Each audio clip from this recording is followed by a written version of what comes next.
Siapa nih yang sehari-hari ngabisin waktu berjam-jam buat buka Instagram, TikTok, YouTube, atau media sosial lainnya?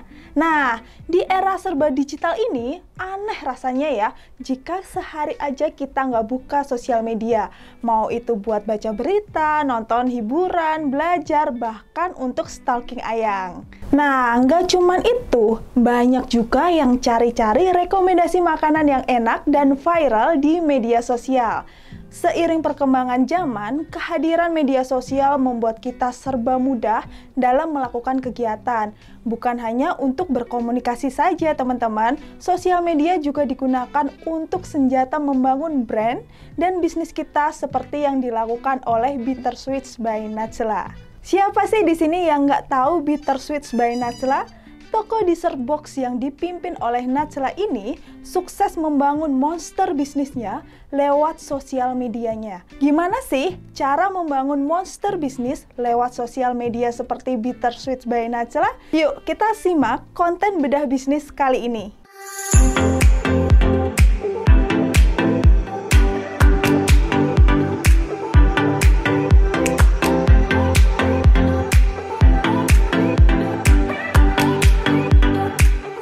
Bittersweets by Najla dikenal sebagai pelopor dessert pertama di Indonesia. Mereka sukses membangun bisnisnya lewat sosial media. Brand ini mulai dikenal oleh netizen sejak tahun 2016 dan saat ini sudah memiliki banyak cabang dan reseller di kota-kota besar di Indonesia. Pengikutnya di media sosialnya juga nggak main-main lagi loh. Di Instagram sendiri pengikutnya ada sekitar 1,6 juta pengikut, sedangkan di TikTok sudah ada 5,7 juta pengikut. Wow, luar biasa sekali ya. Nah, makin penasaran kan gimana Bittersweets by Najla ini bisa mendatangkan audiens di sosial media sebanyak itu? Nih, kita bakal kasih 5 rahasia gitu yang dilakukan Bittersweets by Najla dalam membangun monster bisnisnya di sosial media. Yang pertama, simple, mulai aja dulu. Jangan banyak berpikir berlebihan, belum ada alatnya, nggak tahu caranya, aduh. Nah, belum apa-apa, kita udah banyak ngeluh nih, gimana mau membangun bisnisnya nanti. Mulailah dari membuat apa yang kamu bisa. Pelajari setiap kesalahan, lalu kembangkan. Ingat, kesalahan adalah pelajaran yang paling berharga. Semakin kita banyak melakukan kesalahan, semakin banyak pelajaran yang kita dapat. Tapi, jangan setelah kita melakukan kesalahan, kita nggak memperbaikinya ya, dan mengambil pelajarannya. Itu sama aja kita jatuh ke lubang yang sama. Nah, balik lagi ke topik. Awalnya Bittersweets by Najla ini juga mulai dari nol. Mulai dari jualan ke teman, ke saudara, dan kekenalan mereka. Dan akhirnya mereka banyak jutaan pengikut sekarang ini. Mau belajar dan konsisten jadi kunci utama kita untuk membangun sebuah bisnis. Tapi, kalau kerasa capek saat jalaninya, nggak apa-apa, semua pasti berlalu. Capek kalian hari ini bakal jadi cerita yang sangat menarik saat kalian nanti sukses. Rahasia kedua, investasi terbaik. Jika kita memiliki uang lebih atau uang dingin, sebaiknya investasikan pada diri kita sendiri.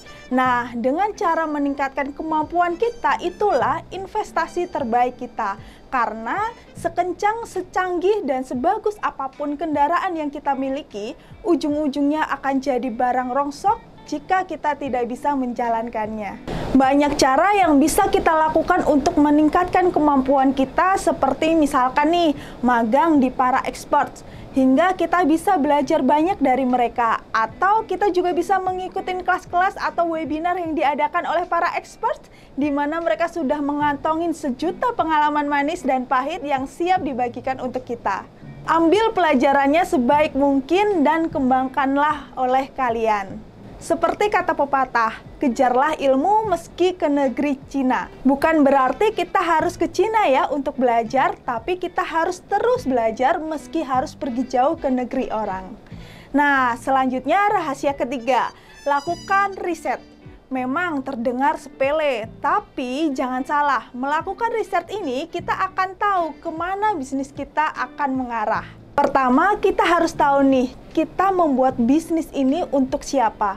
Jangan bilang kalau kita ingin memenuhi semua kebutuhannya orang. Nggak semua orang punya selera dan kebutuhan yang sama loh teman-teman. Tentukanlah secara spesifik target pasar kalian supaya kita tahu arah dan tujuan bisnis kita. Yang kedua, kita perlu research perilaku dari target pasar kita. Apa sih kebiasaan mereka? Misalkan nih, target pasar kita adalah mahasiswa. Uang sakunya berapa? Pas-pasan nggak? Atau misalkan hobinya nongkrong atau enggak? Nah, itu baru mahasiswa. Beda lagi kalau target market kita ibu-ibu. Mereka senangnya apa nih? Jangan-jangan mereka senangnya deep talk sambil nunggu anaknya pulang sekolah. Kita perlu tahu nih kebiasaan dari target market kita untuk menentukan posisi dari brand kita.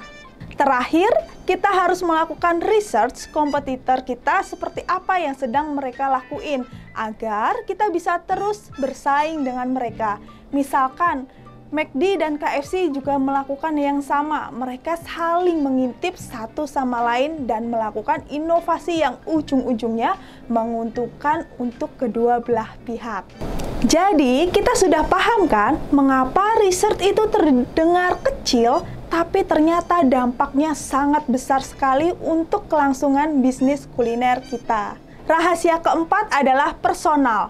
Jangan buat sosial media kalian gak bernyawa. Bangun seolah-olah kalau media sosial itu adalah seorang manusia, punya orang beneran, bukan benda mati. Misalnya, kalian bisa melakukan pendekatan dengan audiens dengan cara memperlakukan audiens kita seperti teman dekat. Jangan cuma sebatas customer, karena jika kita sudah menganggap mereka seperti teman dekat, pasti yakin deh mereka bakal sering banget beli produk kita. Jangan lupa juga untuk menentukan voice dari brand kita. Mau terdengar seperti apa sih brand kita di mata pelanggan kita? Mau terdengar elegan, friendly, lembut, atau ceria? Dengan mengetahui voice, kita bisa membangun sosial media dengan menggunakan kalimat dan emot yang sesuai dengan voice yang sudah kita tentukan. Rahasia terakhir nih, update dan lari. Untuk menjaga konsistensi kita dalam memposting sosial media, kita harus memikirkan ide yang out of the box. Kita bisa mengikuti konten yang viral, tapi kita juga bisa ubah skenarionya dengan kreativitas kita. Sehingga kita bisa bikin konten yang viral versi dari bisnis kuliner kita sendiri. Jangan lupa untuk menyisipkan produk-produk kita saat bikin konten ya. Ini jadi salah satu konten kita untuk mengenalkan dan menjual produk kita ke pelanggan. Selanjutnya, kita perlu menentukan durasi dari konten kita. Jika kita ingin posting di TikTok, usahakan durasinya yang pendek-pendek. Biasanya penonton juga ingin mengulang-ulang dari videonya. Nah, kalau kita sudah dapat konten yang menarik bagi konsumen kita akan mendapatkan engagement yang tinggi di sosial media, sehingga kita akan mudah mendapatkan perhatian dari calon konsumen kita. Dan peluang untuk kita bisa menjual produk-produk kita akan jauh lebih mudah. Sekarang terdengarnya kayak sulit ya kita bikin konten di sosial media, tapi sebenarnya nggak sesulit itu loh teman-teman semua. Dan balik lagi ke rahasia pertama, yaitu mulai saja dulu. Karena kita bakal dihadapin oleh banyak rintangan dan cobaan dalam menjalani bisnis, tapi kita harus terus bergerak dalam kondisi apapun dan jangan pernah berhenti. Oke, terima kasih teman-teman yang sudah menonton konten bedah bisnis kuliner bareng Foodies. Buat teman-teman yang suka konten ini, jangan lupa klik tombol like. Dan teman-teman bisa juga komen yang kira-kira brand apa ya yang ingin dibedah inisiatifnya, biar nanti kita bakalan bahas di video selanjutnya. Kalau nggak mau ketinggalan update tentang bisnis kuliner berikutnya, jangan lupa klik tombol subscribe dan nyalakan notifikasinya ya, supaya teman-teman bisa langsung tonton setiap konten terbaru dari Foodies. Belajar bisnis dan berkarir di industri kuliner ya di Foodies Academy. Salam pembisnis kuliner Indonesia. Jangan lupa subscribe di Foodies YouTube channel di tombol subscribe agar kita bisa mendapatkan update berbagai video terbaru dari Foodies dan juga share ke berbagai grup video-video pembelajaran dari Foodies. Ikuti kelas-kelas Foodies terbaru dan sekolah bisnis kuliner, kunjungi www.foodies.id.